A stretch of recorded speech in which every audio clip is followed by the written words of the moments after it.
What I thought was truth was tradition. What I thought was worship was performance.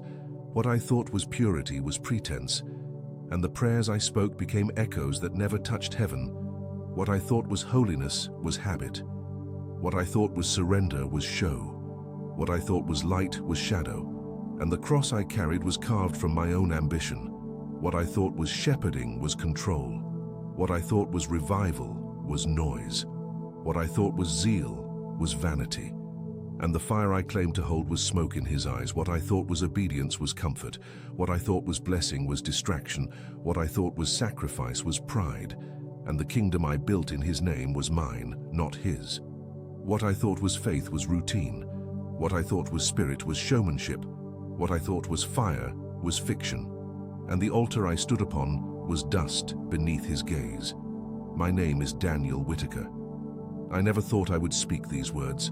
I never thought my breath would carry such weight into the world. But I must. I vowed it when I stood at the edge of eternity, when my heart stopped, when my body fell silent, when my spirit was torn away from time.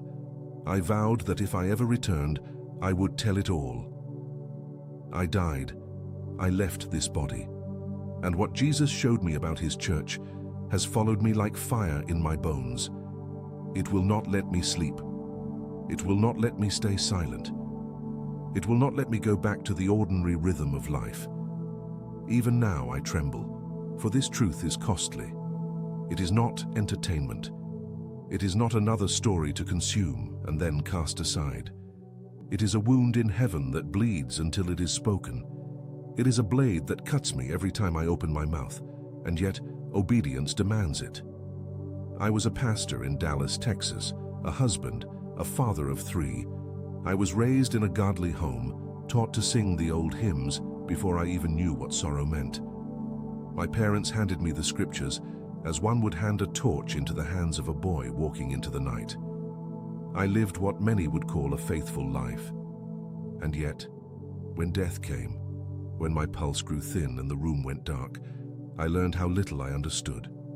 I learned that much of what we build in the name of God is not his church at all. I saw altars that glitter but do not burn. I saw pulpits that shine but do not tremble. I saw the Christ I preached standing before me, not as an idea, not as a sermon, but as a blazing reality that pierced me with sorrow and love. And he showed me something about his church, something that crushed me, something that will haunt me until my last breath. I should not be alive to say this. I should not have another chance to confess it.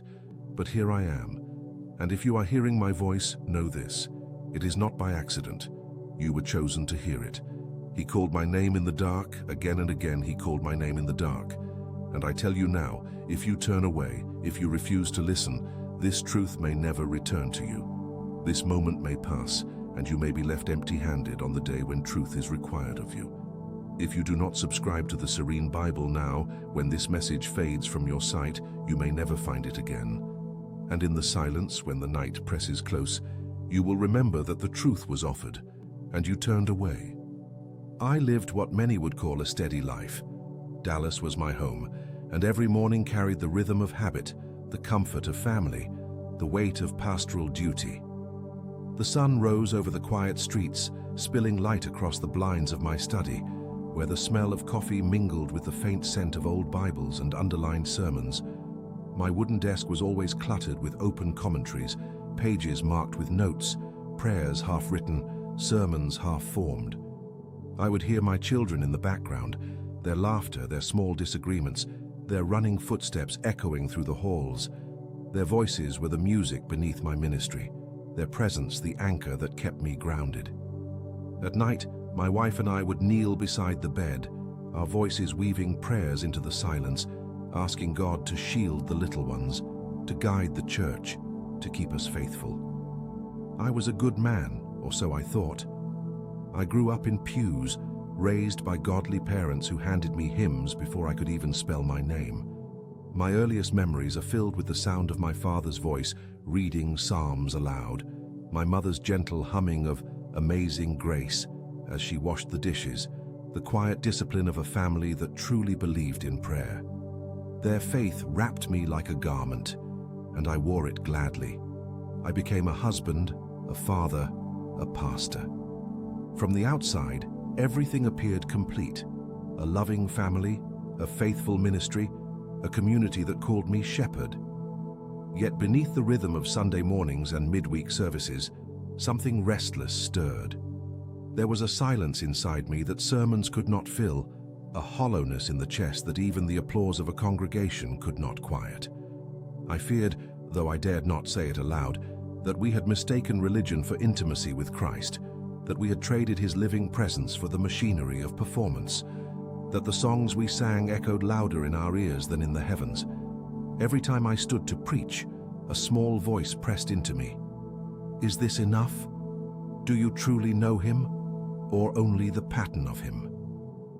I silenced it with work, with ministry, with more activity. I told myself that faithfulness was labor, that holiness was busyness, that obedience was building something others could see. Yet still, when the night grew quiet and the house fell still, I felt it, the weight of something unsaid, the shadow of something missing.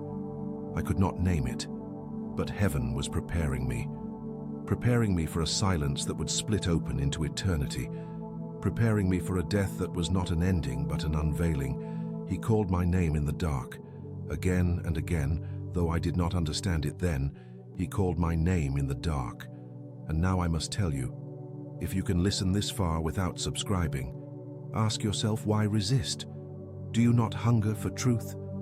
Do you not fear missing what heaven has unveiled? This is not my story alone. It is the whisper of God knocking against the walls of your own heart. The question I buried in silence may be the very question you've tried to escape. Have we settled for knowing about him when we were called to know him? Return to the fire. Return to the fire. For even in the normal days, heaven was preparing me. My days had been filled with the quiet rituals of ministry, but the day it happened began like any other. The morning sun poured across my desk, touching the open Bible I had been studying for Sunday's sermon. The air smelled faintly of coffee and pencil shavings from my children's homework. My notes were spread before me, half-written lines about surrender, about the cost of following Christ. Even now I wonder if heaven was writing the sermon through me, preparing my mouth to speak what my heart would soon behold. The house was alive with gentle sounds, my wife humming in the kitchen, my youngest child laughing somewhere down the hall. I remember pausing, pen in hand, to listen. That sound of life, the rhythm of a home, still echoes in me like a hymn. I thought I had time. I thought there would always be another morning like this. Then it came, sudden, like a curtain ripped from the window. My chest tightened as though an invisible hand had reached through my ribs and clenched my heart. My breath thinned. The air grew heavy. I pressed a hand against the desk, thinking it would pass, thinking I could pray my way through it. But the weight only grew. I felt my pulse stagger, then vanish. A coldness rose from the floor and spread through my limbs.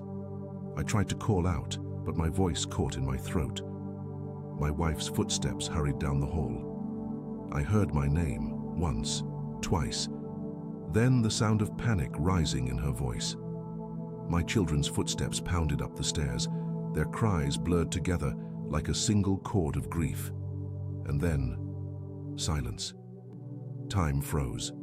The clock on the wall ticked once, and then no more. The sound of my family's voices seemed to stretch into eternity and dissolve.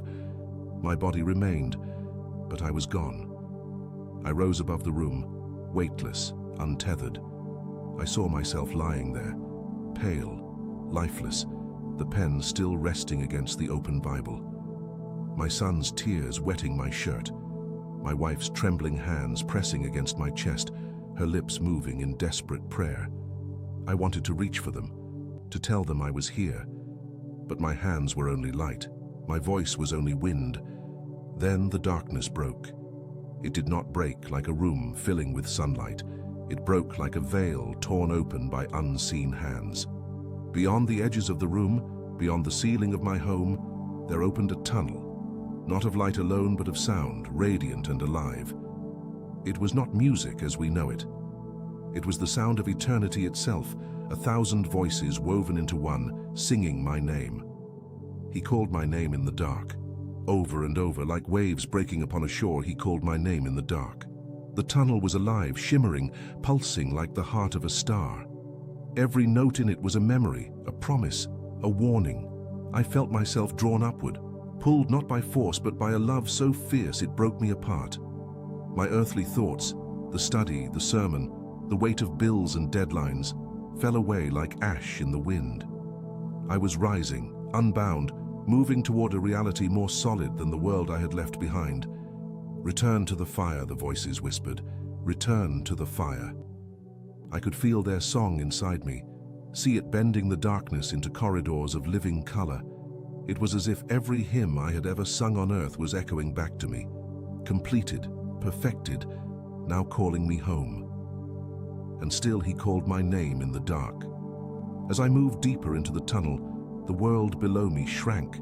The room became a small flicker, the cries of my family distant as a dream. The love that surrounded me was heavy and endless, like a great ocean pressing close on every side. Yet within it burned a holy weight, a sense that what I was about to see would demand everything of me. I had crossed a threshold. Death had unstitched me from time, and though my body lay still on the floor, my soul was being summoned beyond the veil, summoned to the one whose voice had been calling me all my life. He called my name in the dark. He called my name in the dark. And I, helpless, trembling, weightless, was carried toward him. The tunnel drew me forward, and then suddenly I crossed over. What met me cannot be contained in language, yet I must attempt it, for I vowed I would tell. The air was alive. The very atmosphere breathed with a weight of holiness, as if every particle was aware of him, singing his presence.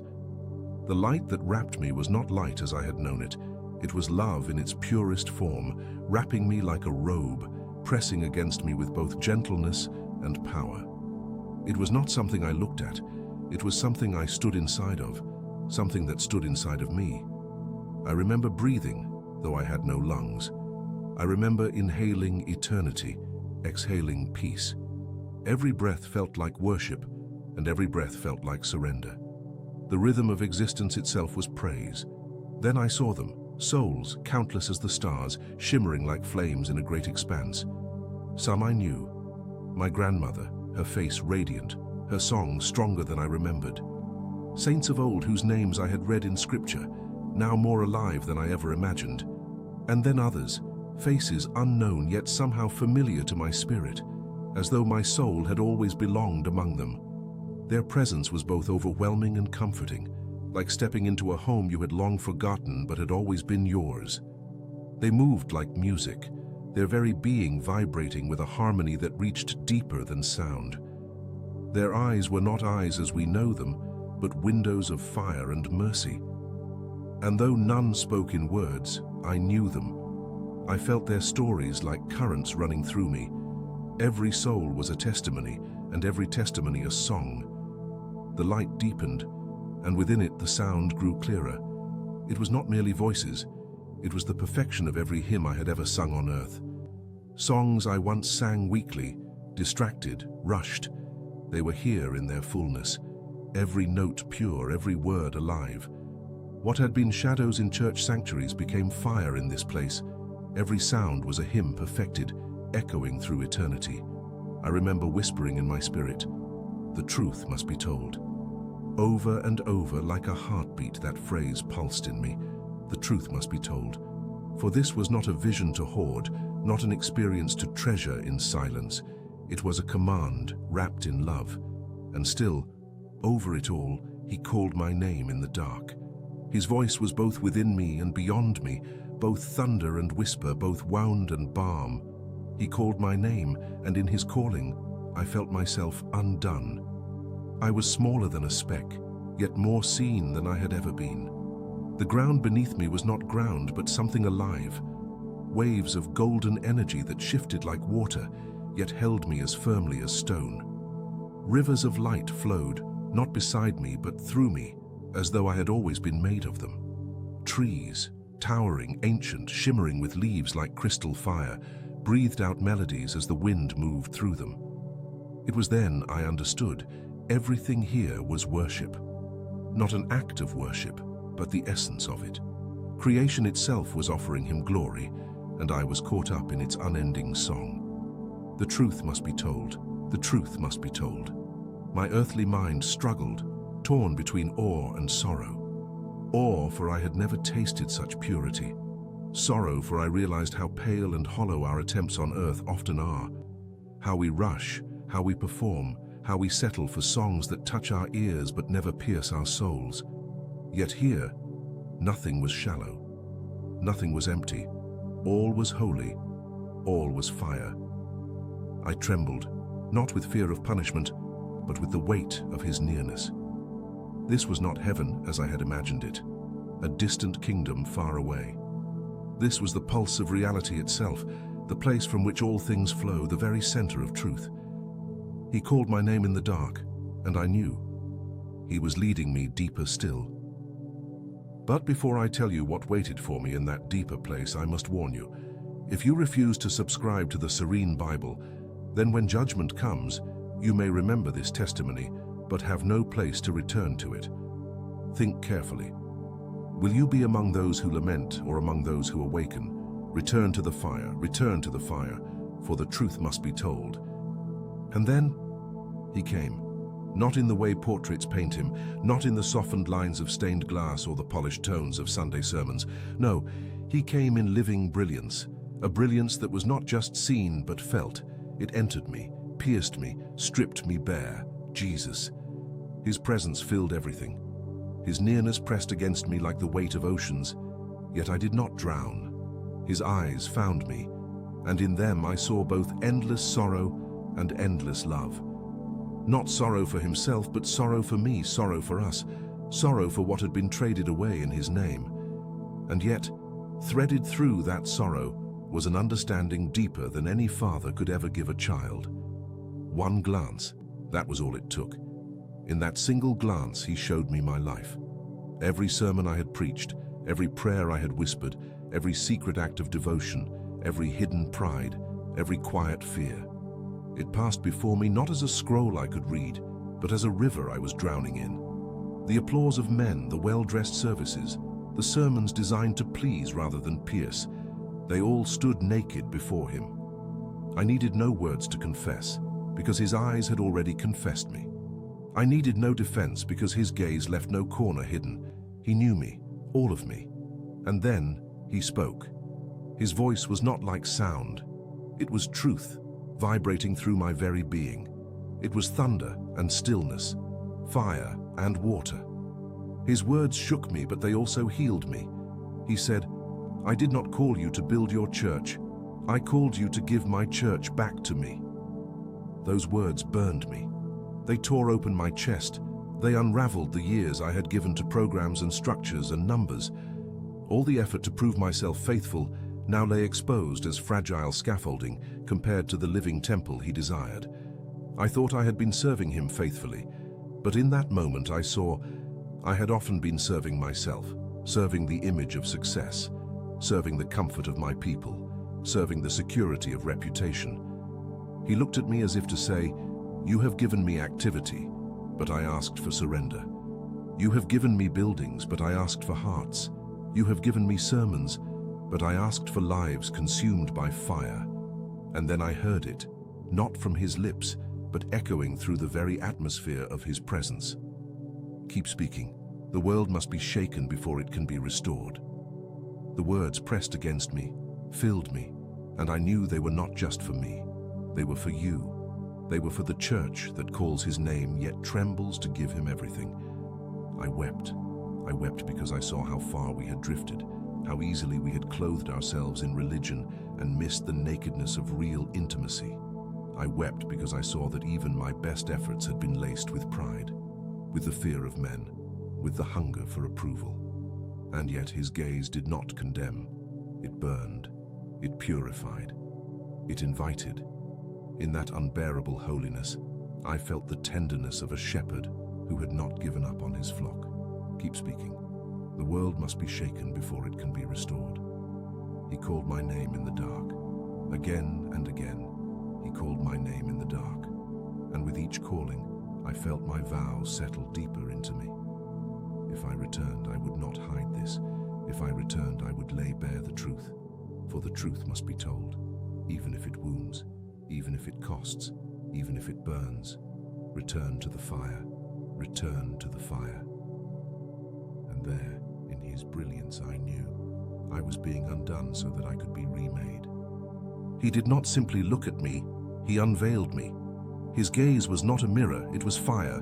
It burned through every layer of appearance, every mask I had worn as a pastor, every excuse I had carried as a man. And then he began to reveal, not just me, but the church I thought I knew, the church I thought I loved, the church I thought I had served faithfully. His words were not spoken in sound, but they thundered through my spirit, shaking me in ways I cannot recover from. They gather in my name, yet seek their own kingdom. I saw it. I saw the crowds, the lights, the platforms. I saw congregations swaying to music, but never trembling in repentance. I saw pastors building towers for their names while speaking my name as if it were currency. I saw gatherings swelling with numbers, yet starving for truth. They measure success in numbers, not souls. The images unfolded faster than thought. I saw reports and charts, attendance graphs rising and falling like stock markets. I saw applause replacing tears. I saw budgets larger than the compassion poured out for the lost. I saw the hungry overlooked because the stage demanded more lights, the poor silenced because the sound system demanded more funds. They sing songs to be heard by men, not heaven. I wept. I saw it clearly. Voices raised high, melodies perfected, harmonies practiced, but the songs never rising past the ceiling. The people sang for one another, not for me. The lyrics praised devotion, but their hearts were chained to self. My heart broke because it was not strangers he showed me. It was us. It was me. It was the pulpits I had preached from, the altars I had invited people to, the pews I had filled. He showed me pulpits more interested in applause than repentance, altars replaced with stages, truth exchanged for comfort, and I could not escape the weight of his sorrow. His face was not twisted in rage, it was soaked in grief. It was the grief of a father watching his children choose toys over inheritance, shadows over light, lies over love. I whispered inside myself, "This isn't just about one church, it's about restoration." The words burned me. This wasn't about a single building, a single denomination, or a single leader. It was the state of a body that bore his name, but often denied his reign. He revealed something else. They had tried to erase the power of surrender. They had taught sacrifice as though it were optional, holiness as though it were outdated, surrender as though it were dangerous. And then his words cut deeper. "But it is surrender that I require." That sentence shattered me. It was as though he took every sermon I had ever preached about grace and held it up against the furnace of his truth. Grace was not cheap. Grace was not license. Grace was fire, and fire demanded everything. I fell inside myself, broken under the weight of his revelation. How many times had I preached so that people would feel good rather than fall on their faces before the living God? How many times had I chosen words that would keep them comfortable instead of words that would keep them awake? He called my name in the dark, again and again, and each time he called, I felt him inviting me into a deeper vow. Tell them what I showed you, even if they turn away, even if they call you a liar, even if they laugh. Keep speaking, for the world must be shaken before it can be restored. This isn't just about one church, it's about restoration. Return to the fire, return to the fire, return to the fire. And if you feel conviction now but refuse to subscribe, then perhaps you love comfort more than truth. Go to the comments and write your lament, for heaven will read it even if men ignore it. I stand before you, haunted, undone, burning with this one vow, to tell you what he showed me, for the truth must be told. After he showed me the brokenness of what we had built, he did not leave me in despair. His gaze shifted, and with it, the veil of sorrow gave way to a vision, one that shook me to the core, not with grief this time, but with holy trembling. I saw the earth as if from above, and then I saw small flames scattered across nations, across neighborhoods, across homes. They were not grand cathedrals. They were not towering sanctuaries with gilded ceilings. They were living rooms, basements, fields under the open sky. I saw men and women with no titles, no robes, no microphones, no stages. Ordinary people, yet in them burned something extraordinary. I saw them kneeling on wooden floors, tears soaking the carpet beneath them. I saw Bibles with frayed edges, pages curled from the touch of hungry hands. I saw candles burning low into the night as voices rose not in performance, but in desperation. They prayed as if heaven itself was bending to listen. And it was. I saw children lifting their hands, their eyes closed, their voices pure. Songs came from their lips that were not taught by man. They were songs of the Spirit, melodies that trembled the foundations of the heavens. Their words were simple, yet they shook eternity because they were true. No lights, no microphones, no production, only fire, only Spirit. And then I heard him again. His voice tore through the vision like thunder wrapped in love. This is my church, not bound by walls, not sold for gain, but burning with truth. Those words echoed inside me. I saw churches without buildings, yet filled with glory. I saw pastors who did not stand above their people, but knelt beside them, their tears falling on the same ground. I saw a generation rising, not to be entertained, but to be consumed. A people who would not trade the fire for comfort, who would not sell their souls for applause. The time is now, the time is now, the time is now. It rang like a bell, like a summons across the ages. The time is now, not tomorrow, not someday, not when it is safe or convenient. Now. For the world is unraveling, and only a church clothed in fire can stand. I saw revival not as a crowd, but as a contagion of holiness, spreading through kitchens, through classrooms, through prison cells, through hospital rooms. I saw mothers teaching their children to pray with trembling voices. I saw fathers leading their families not with pride, but with brokenness before God. I saw youth standing in fields, singing until the stars themselves seemed to echo their worship. And he spoke again, his voice like the sound of rushing waters. I will gather my bride from the hidden places. I will pour out my Spirit on the least, on the nameless, on the broken. The fire will not begin on the stages. It will begin on the floors of the desperate. I wept, not with sorrow this time, but with awe. I wept because I knew this was possible. This was near. This was not a dream. It was his promise. He called my name in the dark, and in that calling I felt the weight of responsibility. I had to return. I had to tell you. Because you are not watching this by accident. You are not hearing this because of an algorithm or a coincidence. You are hearing this because heaven has chosen to whisper to you. The time is now. Return to the fire. Return to the fire. Return to the fire. The awakening has already begun. And it will not come through the hands of the powerful, but through the tears of the faithful. It will not come through those seeking fame, but through those who are willing to disappear so that Christ may be seen. The time is now, and you, yes, you, are being called into it. I woke to the weight of flesh again. The room smelled of antiseptic and wilted flowers. Machines hummed, low and mechanical, a pale echo of the thunder I had heard beyond the veil. My wife's hand held mine. Her tears had carved quiet rivers down her face, but when our eyes met, I saw it, relief mixed with terror. She had been praying for a husband. What she received back was not the same man she had sent into surgery.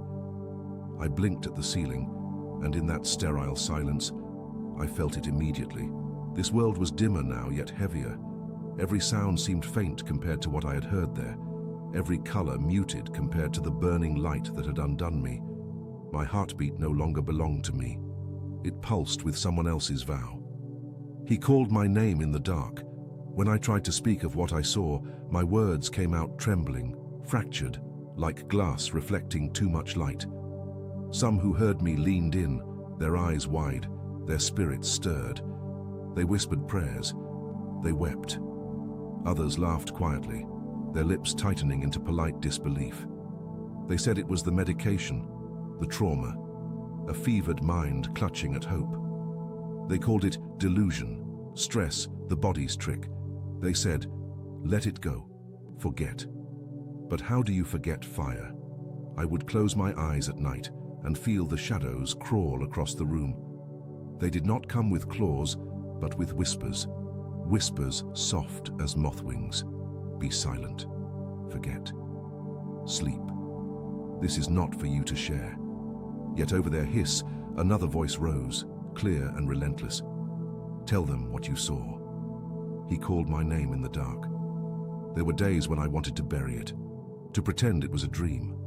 I wanted to sit with my wife at breakfast and be normal again, to laugh without trembling, to pray without weeping. But heaven's command burned hotter than my fear. Every time I stayed silent, it was as though my chest would splinter. Every time I spoke, I felt the air shift, as if someone unseen leaned closer. The cost began to rise. Invitations stopped. Friends drifted. Even family grew wary of my words. My name, once spoken warmly, became a caution. Yet I could not shut my mouth. How could I? I had seen children singing to shake the heavens. I had seen his church burning, not selling. I had seen the gathering storms. Silence felt like betrayal. Return to the fire.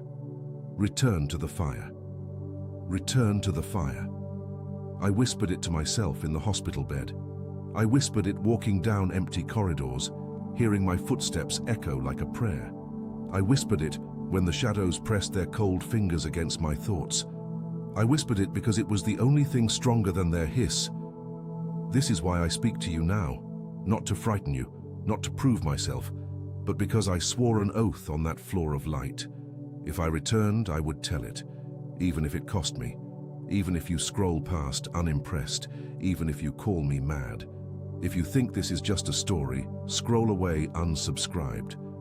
But when your night grows silent and the Spirit reminds you, you will remember that you refused to listen. He called my name in the dark, and now I am calling yours. Return to the fire, return to the fire, return to the fire. The shadows still whisper, the cost still rises, but heaven's command burns louder. I will not stop, I cannot stop. I am bound to this testimony, like a man bound to a lifeline. This is my confession, my burden, my vow. I woke in the hospital, but the man who opened his eyes there is not the one who is speaking to you now. The one you hear now is marked, undone, haunted, burning. This is not a performance. This is a warning. This is a call. This is the echo of his voice through mine. He called my name in the dark. Now he calls yours. Return to the fire. There is a war for your soul. I feel its tremors even now, like drums in a valley you cannot yet see. It is not a war of swords and bullets, but of voices and choices, of altars built to self where thrones of surrender once stood. The church you trust to save you may not be standing on Christ, but on sand. I saw it, saw walls crumble, pulpits sink, temples built for applause collapse under the weight of their own echo.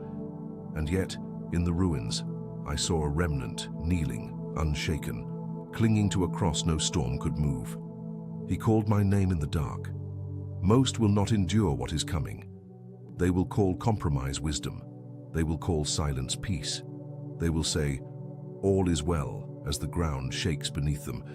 But those who cling to truth, to Christ, not the Christ of slogans, but the Christ of blood and fire, will rise like hidden seeds after the rain. They will be nameless, faceless, without stage or title. And the world will not understand them, but heaven will know their names. Return to the fire. Return to the fire. Return to the fire. You were chosen to hear this. This is not an accident. Heaven led you here, to this very breath, to this very moment, to this trembling voice spilling out what it cannot contain. This is not marketing. This is not drama. This is the cry of a man who has touched eternity and lived to speak. If my words cut, it is because his gaze cut me first.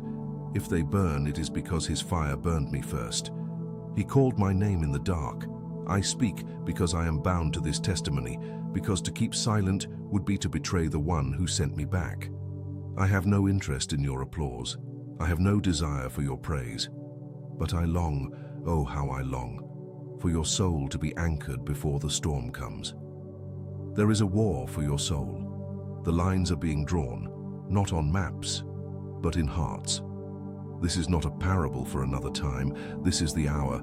This is the shaking. This is the mercy before the fire. Return to the fire. Return to the fire. Return to the fire. Do not drift back to sleep.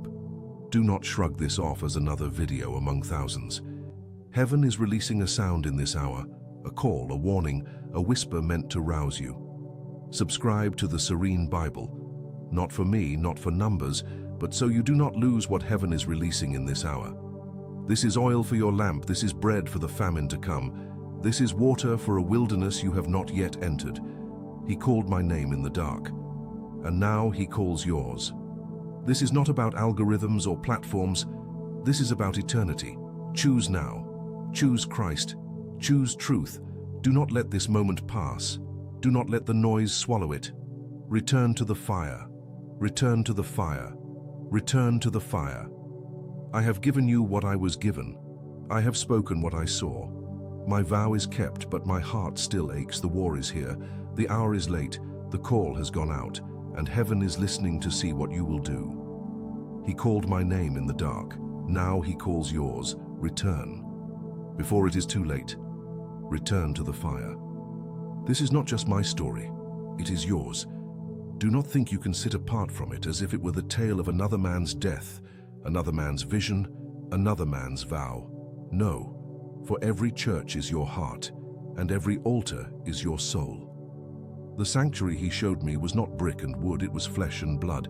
It was your chest, it was my chest. It was the place where heaven waits to reign, or where idols quietly nest. He called my name in the dark, and when the veil lifts, as it lifted for me, there will be no going back. When the fire falls, neutrality will vanish. There will be no safe middle ground, no quiet fence to sit upon. The fire will divide, the fire will reveal, the fire will consume. And in that hour you will rise or you will wither. You will burn with him or you will burn without him. The time is now. The time is now. The time is now. I whisper this because my voice cannot shout it. Shouting would make it smaller. Whispering carries it closer into the marrow of your soul. This is not urgency for the sake of drama. It is urgency because eternity is pressing against time even now. The veil is thin. The storm is gathering. The lamp in your hand must be lit. Will you rise or will you remain asleep? Will you bury this voice under distraction, under screens, under comforts, under excuses? Or will you tremble? Will you break? Will you fall to your knees and let the fire claim you? He called my name in the dark. Now he calls yours. Do not harden yourself. Do not let this moment pass. For the voice that reached me beyond death is the same voice reaching you now in life. The summons is holy. The summons is costly.